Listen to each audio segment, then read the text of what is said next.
Hello friends, आज की इस वीडियो में हम लोग सीखेंगे एक्सेल के अंदर डी सम फंक्शन का इस्तेमाल 10 बेस्ट एग्जांपल्स को सॉल्व करते हुए, जो 2025 के लिए बहुत ही ज़्यादा इम्पॉर्टेंट वीडियो होने जा रहा है। क्योंकि अक्सर ये जो मैंने यहाँ पे जो 10 क्वेश्चन का लिस्ट बनाया है, ये अक्सर इंटरव्यूज वगैरह में पूछे जाते हैं।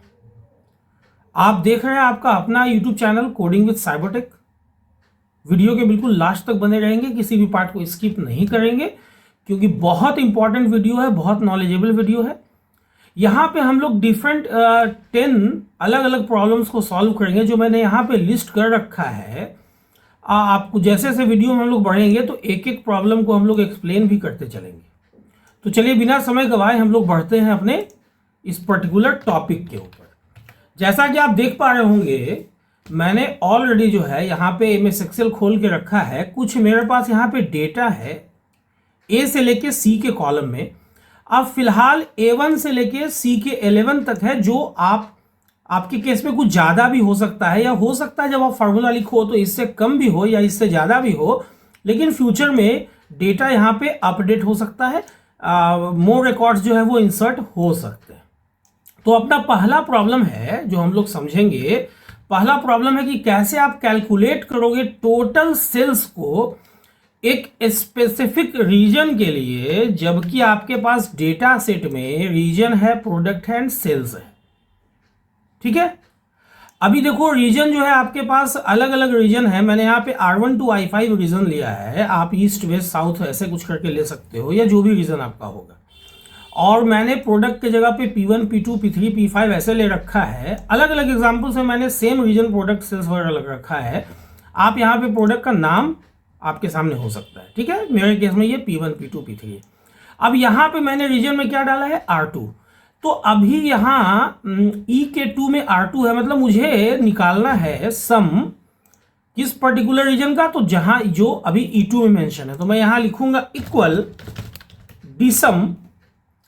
अभी देखो अपना डेटा A1 से लेके C11 तक है, लेकिन हम लोग ऐसे A1 से C11 नहीं लिखेंगे। क्यों भाई? हम लोग लिखेंगे A to C, क्योंकि फ्यूचर में हो सकता है कि डेटा C11 के बाद भी 12, 13, 14 में भी इंसर्ट हो। और आपको यहाँ पे सम किस कॉलम का निकालना है, तो सेल्स कॉलम का निकालना है। तो आप सेल्स लिख दोगे, कॉलम का जो हेडर है उसको लिख दोगे। फिलहाल यहाँ पे वो C के 1 में लिखा हुआ है जो सेल्स है, तो मैंने डबल कोटेशन में सेल्स लिखा है। जो भी लिखा होगा, हो सकता है आपके केस में सेल्स अमाउंट लिखा हो, तो आप वो लिख दोगे, कॉमा। अभी आपका क्राइटेरिया जो है वो E1 से E2 में लिखा हुआ है, तो यहाँ पे आप रेंज दे देते हो E1 से E2, ब्रैकेट बंद, इंटर। अब देखो यहाँ पे R2, देखो ये एक R2 है। अब मैं इसको कैलकुलेट करके आप लोगों को दिखाता हूँ। इक्वल्स, देखो यहाँ पे एक R2 है, प्लस और R2 देखो एक ये है, प्लस, और देखो नीचे मैं स्क्रॉल करता हूँ, शायद कहीं और R2 मिल जाए, तो कहीं और R2 नहीं है। चलो इस प्लस को हटा के इंटर प्रेस करता हूँ। देखो ये रिजल्ट सेम आ रहा है ना। आप अगर चाहो तो यहाँ पे लिख सकते हो equal DSUM by data मेरा A to C है। आप सेल्स नहीं लिखना चाहते हो, कोई बात नहीं है। सेल्स का कॉलम जो है वो कॉलम नंबर 3 है, आप 3 भी लिख सकते हो डबल कोटेशन में, जो सेल्स लिखा था उसकी जगह पे। और यहाँ पे आप क्राइटेरिया में E1 to E2 आप देखे, ब्रैकेट बंद कर देते हो। अब देखो अगर मैं यहाँ पे R2 की जगह R1 डालता हूँ, तो देखो ये R1 रीजन का जो है सेल्स दिखा देगा। अगर मैं R5 डालता हूँ, ये R5 का दिखा देगा। सपोज मैं कोई वैसा रीजन डाल देता हूँ जो एग्जिस्ट ही नहीं करता है, तो देखो 0 दिखाएगा। और अगर मैं यहाँ पे कुछ भी नहीं डालता हूँ ना, तो ये टोटल सेल्स दिखा देगा। लेकिन फिलहाल अपना फोकस एक पर्टिकुलर रीजन के ऊपर है। चलो मैंने R1 डाल दिया, यहाँ पे R4 डाल दिया, यहाँ पे देखो R4 रीजन का सेल्स दिख रहा है। ठीक है, अगला आप अपना जो प्रॉब्लम है वो है आपको कैलकुलेट करना है टोटल सेल्स एक पर्टिकुलर प्रोडक्ट कैटेगरी का। ये एक सेकेंड प्रॉब्लम है। देखो यहाँ पे मैंने एग्जांपल नंबर 2 के लिए ऑलरेडी एक डेटा रखा है, जहां पे मैंने रीजन, प्रोडक्ट और सेल्स रखा है। जैसे पिछले एग्जाम्पल में भी मैंने यही चीज रखा था, लेकिन यहाँ पे देखो क्राइटेरिया में एक प्रोडक्ट है। फिलहाल मैंने वहां पे P4 रखा है। आपको क्या निकालना है, आपको कैलकुलेट करना है टोटल सेल्स उस प्रोडक्ट का जो E के 2 में है। फिलहाल ये E4 है, तो आप क्या लिखोगे, इक्वल डी सम, ब्रैकेट ओपन, आपका डेटा A to C तक है, कॉमा सेल्स का ही सम निकालना है। ओके, डबल कोटेशन में आपने सेल्स लिखा, कॉमा यहाँ पे देखो आपने क्राइटेरिया जिसको कंडीशन भी कहते हैं वहां पे आपने E1 to E2 का रेंज डाल दिया, ब्रैकेट बंद, इंटर।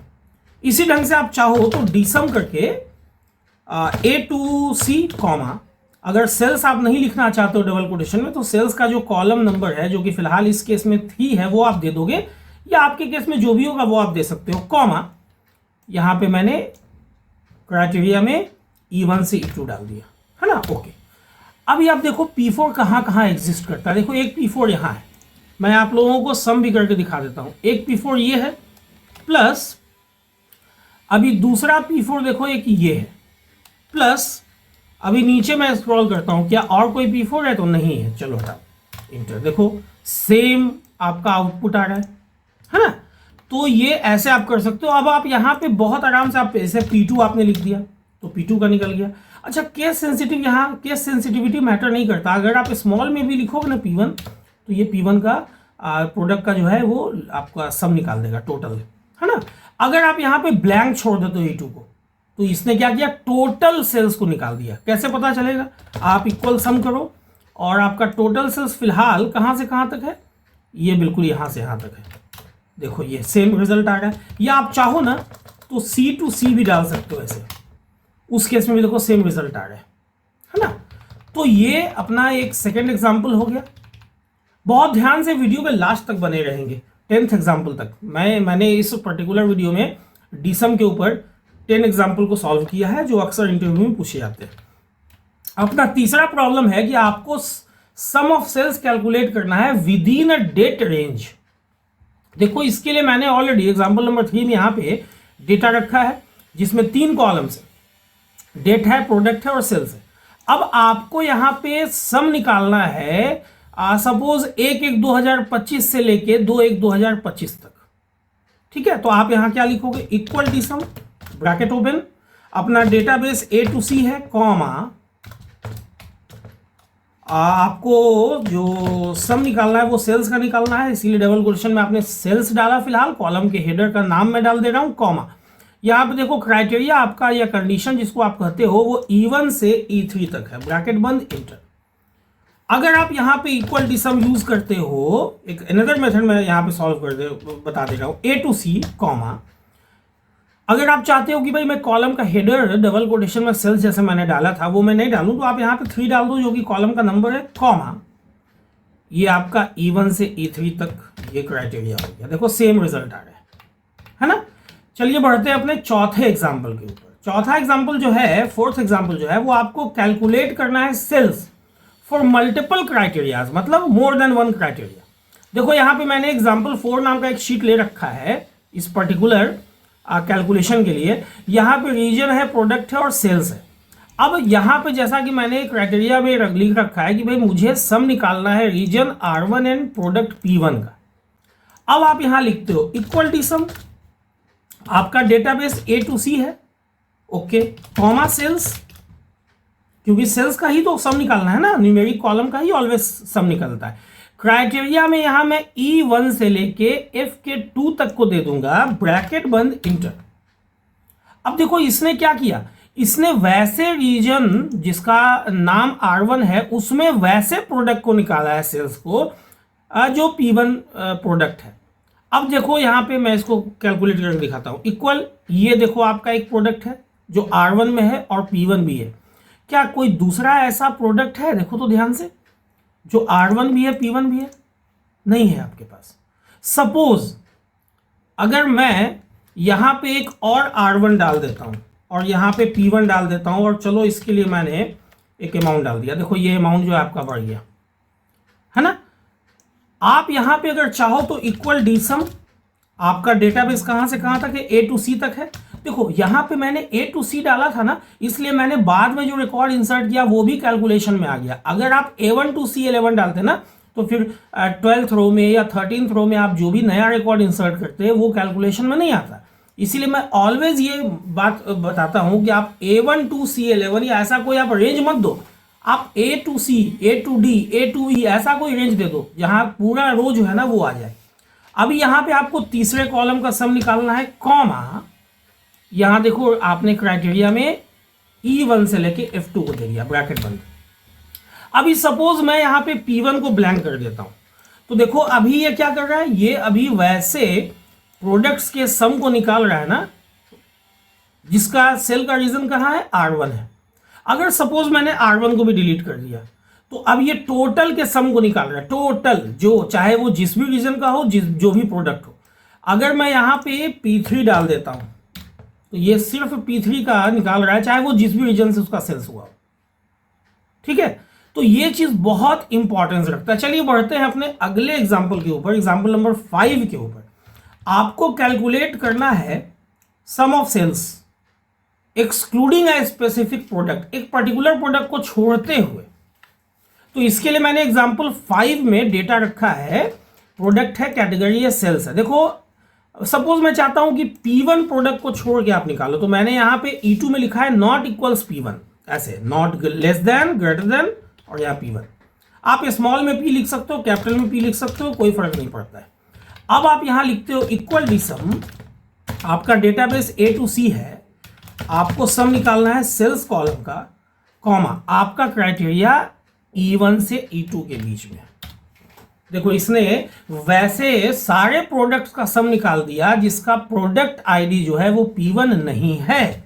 आप चाहो तो यहां डी सम में ऐसे भी लिख सकते हो कि भाई A to C आप निकालो, डेटाबेस आपका A to C है, तीसरे कॉलम का सेल्स कैमा कॉलम है, देखो प्रोडक्ट पहला है तो कैटेगरी दूसरा हो गया, सेल्स तीसरा हो गया, कॉमा क्राइटेरिया ये पर्टिकुलर है ना। अगर सपोज आप यहाँ पे नॉट इक्वल्स P5 लिख देते हो, तो इसने वैसे प्रोडक्ट्स का सेल्स का सम निकाला है जिसका प्रोडक्ट आईडी P5 नहीं है।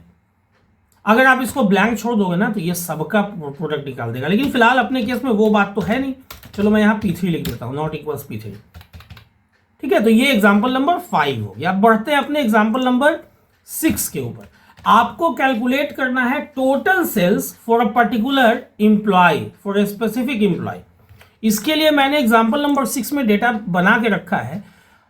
आपके पास कुछ एम्प्लॉयज है जो मैंने एक कॉलम में मेंटेन रखा है, और उनकी ड्यूटी अलग अलग रीजन में है, और वो अलग अलग सेल्स अमाउंट का सेल जनरेट करते हैं, और आपको एक पर्टिकुलर एम्प्लॉय E001 का सम निकालना है। तो आप क्या लिखोगे, इक्वल डी सम, ब्रैकेट ओपन, आपका डेटाबेस कहां से कहां तक है, तो A to C है। आपको सम किसका निकालना है भाई, तो सेल्स कॉलम का, ओके, कॉमा क्राइटेरिया या कंडीशन आपका E1 से E2 के बीच में है, ऐसा लिख के ब्रैकेट बंद करते हो। देखो यहां पे सम निकल गया, E001 का निकला। अभी मैं इसको चेक करके दिखा देता हूं। इक्वल्स, देखो एक E001 ये है, प्लस दूसरा E001 देखो एक ये निकल रहा है, बस यही तो है। देख लो सेम रिजल्ट आ रहा है। आप चाहो तो यहां पे ऐसे भी लिख सकते हो, ध्यान से समझिएगा। इक्वल डी सम, मेरा डेटाबेस A to C है, कॉमा तीसरे कॉलम का मुझे सेल निकालना है, जबकि डेटा मेरा यहां पे है, क्राइटेरिया मेरा E1 से लेके E2 तक है। देखो सेम रिजल्ट आ रहा है। अभी चूंकि मैंने यहाँ पे A to C दिया है, तो सपोज अगर मैंने E001 लिखा जो R6 में ड्यूटी कर रहा है और जिसने इतना का सेल जनरेट किया है, तो देखो आपका ये वैल्यू चेंज हो जाता है। चलो इसको मैं थोड़ा सा छोटा अमाउंट डाल देता हूँ। देखो यहाँ पे, हालांकि अभी यहाँ पे तो मैंने फिक्स रखा है ना, अभी आप प्लस करके इसको भी चेक कर लो, ये भी तो E001 हो गया ना आपके केस में। देखो सेम रिजल्ट आ रहा है। अगर आप यहाँ पे E001 के जगह पे E002 डाल देते हो, तो देखो आपका ये चेंज हो जाता है। ये तो चेंज नहीं होगा क्योंकि ये मैंने स्टैटिकली डाला है, यहाँ पे E002 का आ गया। अगर आप यहाँ पे E के 2 को ब्लैंक छोड़ देते हो ना, तो आपके पास जितने एम्प्लॉय हैं उनका यहाँ पे सम निकल गया है। चूंकि वैल्यू बहुत ह्यूज अमाउंट में है, इसीलिए इसने साइंटिफिक नोटेशन फॉर्म में इसको कन्वर्ट कर दिया है। कोई बात नहीं है, वो चीज़ तो होगा ही एक्सेल के अंदर। चलिए बढ़ते हैं अपने 7वें एग्जाम्पल के ऊपर। आपको टोटल सेल्स निकालना है बाय मंथ। ये अपना 7वां एग्जाम्पल है, बाय मंथ निकालना है, मतलब वही एक डेट रेंज के ऊपर। तो एग्जाम्पल नंबर 7 में जैसा कि आप देख पा रहे होंगे, मैंने 2 कॉलम रखा है, एक डेट कॉलम है, दूसरा सेल्स है। मैंने अलग अलग डेट में अलग अलग सेल्स अमाउंट को मेंटेन कर रखा है। अब आपको यहां पे निकालना है डी सम। आपका डेटाबेस कहां से कहां तक है, A to B है, कॉमा सेल्स का ही तो आपको सम निकालना है, कॉमा ये आपका क्राइटेरिया हो गया D1 से लेके D3 के बीच में। चलो ब्रैकेट बंद करके मैंने इंटर प्रेस कर दिया, देखो आपके पास सम आ चुका है। अगर आप यहां चाहो तो ए टू बी के बाद कॉमा देके जो आपने डबल कोटेशन में सेल्स लिखा था आप उसके यहाँ पे 2 लिख सकते हो, क्योंकि सेल्स कॉलम यहाँ पे फिलहाल दूसरे पोजीशन पे है, कॉमा यहाँ पे आप D1 से D3 आपने रेंज दे दिया, चूंकि कंडीशन या क्राइटेरिया आपका इन्हीं 3 सेल्स में लिखा हुआ है। देखो सेम रिजल्ट आ गया। बढ़ते हैं अपने अगले एग्जाम्पल के ऊपर। बहुत ध्यान से वीडियो के लास्ट तक बने रहेंगे, बहुत इंपॉर्टेंट वीडियो। देखो अभी आपको कैलकुलेट करना है sales for a particular product जिसका एक स्पेसिफिक टेक्स्ट है। देखो ये पार्शियल मैचिंग का एक्चुअली एग्जाम्पल नंबर 8। यहां पे जैसा कि आप देख पा रहे होगे मैंने कुछ प्रोडक्ट्स यहां पे रखे हैं जिनका सेल्स अमाउंट भी रखा है।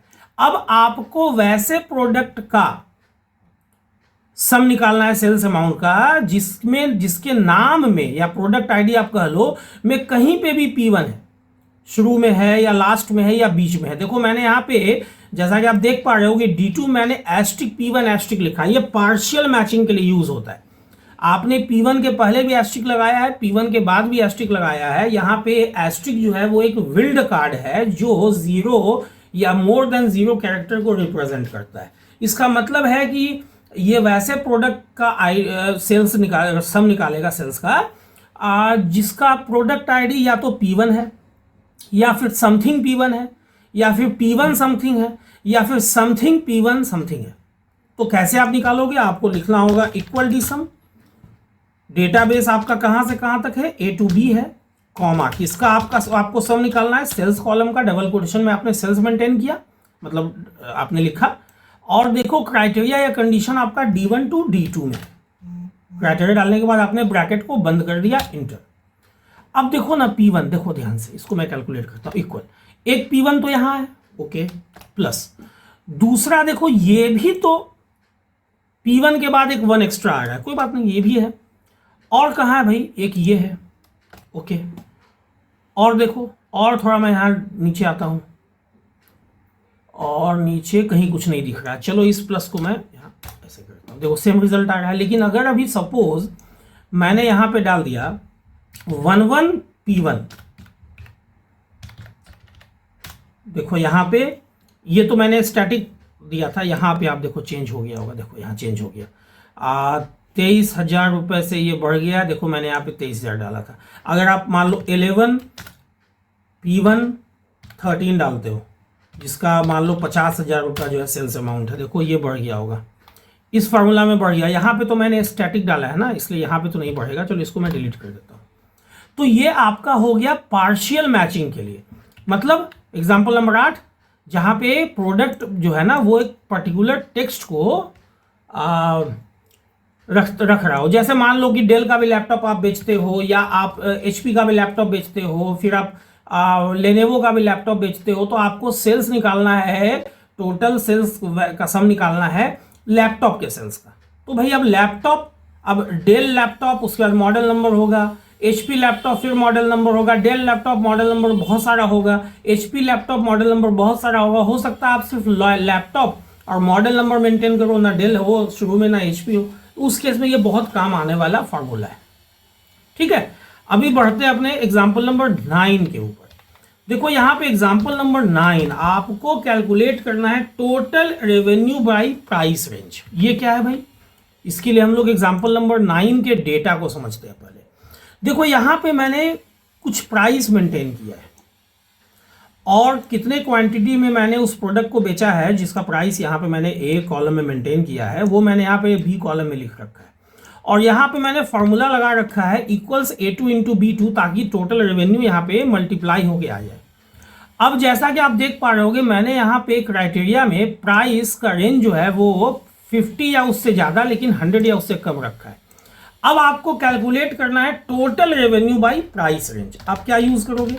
आप यूज करोगे इक्वल डी सम। आपका डेटा कहां से कहां तक है? A टू C है, कॉमा आपको किस पर्टिकुलर कॉलम का सम निकालना है? तो रेवेन्यू का निकालना है, जिसका स्पेल REVNUE है, जो होगा वही आपको डालना है, कॉमा क्राइटेरिया क्या है भाई? तो मैंने क्राइटेरिया E1 के से लेके E3 तक रखा है। देखो यहाँ पे अभी 50 से 100 के बीच को आप देखो, यहाँ पे 50 ये है एक, चलो इक्वल ये हो गया, प्लस 60 ये भी तो है, प्लस 100 ये भी तो है, प्लस ये नहीं है ये तो है, प्लस 50 से 100 ये देखो ये भी है। उसका रेवेन्यू मैं देख रहा हूँ, मैं यहाँ पे क्वांटिटी देख के उसका रेवेन्यू ऐड कर रहा हूँ, प्लस ये भी है, प्लस ये भी है। देखो सेम आपका रिजल्ट यहाँ पे, सेम रिजल्ट कहीं छूट गया होगा कोई कॉलम पर्टिकुलर, आप यहाँ पे देखो ऐसे भी लिख सकते हो, इक्वल डी सम। और आपका डेटाबेस कहाँ से कहाँ तक है भाई, तो A to C है, कॉमा रेवेन्यू तीसरे कॉलम का है, कॉमा आपका क्राइटेरिया ये है यहाँ से ई के 1 से ई के 3 में। अभी देखो यहाँ पे मैं फिर से कैलकुलेट करता हूँ, देखो यहाँ पे प्राइस है ना 50 से 100 के बीच में इक्वल, देखो इसका प्राइस 50 से 100 है, प्लस देखो इसका भी प्राइस 50 से 100 के बीच में है, देखो इसका भी प्राइस 50 से 100 के बीच में है, देखो इसका तो नहीं है, इस 5वें रो का, इसका तो 50 से 100 के बीच में है, क्या इसका है, नहीं है, इसका 50 से 100 के बीच में है। अभी आप देखो सेम रिजल्ट आपका नहीं आ पा रहा है, कहीं कोई मिस्टेक हो रहा है यहाँ पे कैलकुलेशन में। Greater than equals 50 and less than equal to 100 आपका प्राइस है, ये यहाँ पे कुछ कैलकुलेशन मिस्टेक हो रहा है ना, आप लोग इसको देख लोगे थोड़ा सा। अभी देखो बढ़ते हैं अपने अगले एग्जाम्पल के ऊपर, एग्जाम्पल नंबर 10 के ऊपर, जहां पे आपको कैलकुलेट करना है total sales with blank criteria. ये बहुत पूछा जाने वाला सवाल है। जैसे मैं यहाँ पे रीजन डाल देता हूं R1, अभी बहुत सिंपल है, आप यहाँ पे R1 रीजन का अगर आपको सेल्स निकालना हो तो आप लिखोगे equals D sum A to C, comma sales का आपको निकालना है सम। क्राइटेरिया में आप E1 से E2 डाल देते हो। आप देखो यहां ऐसा भी लिख सकते हो, इक्वल डी सम, आपका जो डेटाबेस है वो E to C है। चलो सेल्स आप नहीं लिखना चाहते हो डबल कोटेशन में, तो आप उसका कॉलम नंबर दे दो जो फिलहाल 3 है, कॉमा ये आपका क्राइटेरिया है। तो ये आपका रीजन R1 का सेल्स निकल गया। आपको ब्लैंक रीजन का निकालना है, बस आप यहां इसको डिलीट कर दो, सबका निकल गया। लेकिन ध्यान देना यहां मैंने E1 to E2 लिखा है। लोग अक्सर क्या करते हैं ना कि यहां ये लिखते ही नहीं है, सिर्फ इसको लिख देते हैं। अब ऐसा करना सही नहीं है। फार्मूला जब आप लिख रहे हो तो यहाँ पे एक पर्टिकुलर रीजन के लिए लिखो और बाद में उस रीजन के वैल्यू को आप हटा दो। उससे ये बेनिफिट है कि एक पर्टिकुलर रीजन का भी निकल जाएगा। अभी नॉट इक्वल टू मैं R4 डाल देता हूँ, देखो उसका भी निकल जाएगा, ब्लैंक छोड़ने पे ब्लैंक का निकल जाएगा। अब यहाँ पे मैं एक चीज आप लोगों को और बता देता हूँ। देखो यहाँ पे मैंने कौन कौन सा फॉर्मूला लगाया, देखो ध्यान से।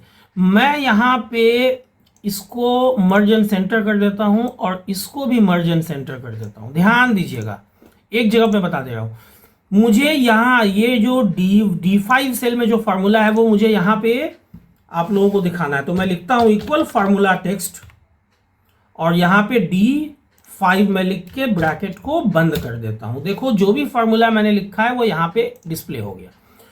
चलो मैं यहाँ से इसका बैकग्राउंड चेंज कर देता हूँ, थोड़ा बोल्ड कर देता हूँ, थोड़ा साइज बढ़ा देता हूँ। ओके, अभी यहाँ पे जो मैंने सेकेंड सेल्स 2 3 4 5 सेल को मैंने जो मर्ज किया, वहाँ पे इस पर्टिकुलर सेल में जो फार्मूला यूज हुआ है मुझे वो दिखाना है। तो मैं यहाँ पे लिखता हूँ इक्वल्स फार्मूला टेक्स्ट और इस बार D के 6 को मैं पास कर देता हूँ इसके अंदर एज अ रेफरेंस। अभी देखो यहाँ पे अभी क्या है कि ये तो ऐसा आ रहा है, देखो यहाँ इसको सेलेक्ट करके मैं यहाँ से फॉर्मेट प्रिंटर पे क्लिक करके इस पे फॉर्मेट सेम फॉर्मेट अप्लाई कर देता हूँ। तो ऐसे आप मतलब ऐसे आप समझा सकते हो किसी को, जैसे मैं आप लोगों को समझा रहा हूँ कि यहाँ पे आप फार्मूला लिखोगे और वो फार्मूला इधर डिस्प्ले हो जाएगा।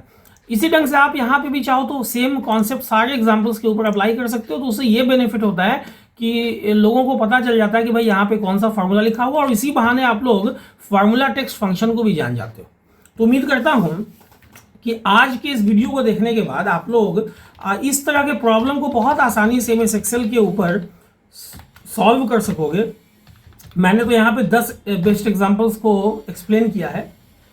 अगर आप लोगों को समझने में कोई प्रॉब्लम हुआ हो तो कमेंट बॉक्स में आप लिखेंगे इस वीडियो के, ताकि मैं उस प्रॉब्लम को भी सॉर्ट आउट करूँ। कोई नया प्रॉब्लम अगर आप लोगों के दिमाग में आता है जो सॉल्व नहीं हो रहा है, जो इंटरव्यू से रिलेटेड है, या आप काम कर रहे हो कहीं भी जहां आपसे अक्सर पूछा जाता है, तो आप लोग उसके बारे में भी लिखना, ताकि मैं उसका सॉल्यूशन भी आप लोगों को दे सकूं। उम्मीद करता हूं ये वीडियो आप लोगों को अच्छी लगी होगी, नॉलेजेबल लगी होगी, इन्फॉर्मेटिव लगी होगी। अगर वीडियो आप लोगों को नॉलेजेबल लगी हो, अच्छी लगी हो, तो वीडियो को लाइक और शेयर करना ना भूलें। और अगर इस ढंग के वीडियो में इंटरेस्ट रखते हैं तो चैनल को सब्सक्राइब कर दें, बेल बटन को हिट करना ना भूलें, ताकि जो भी वीडियो मैं अपलोड करूं या पब्लिश करूं उसका नोटिफिकेशन आप लोगों से मिस ना हो, ताकि वीडियो मिस ना हो।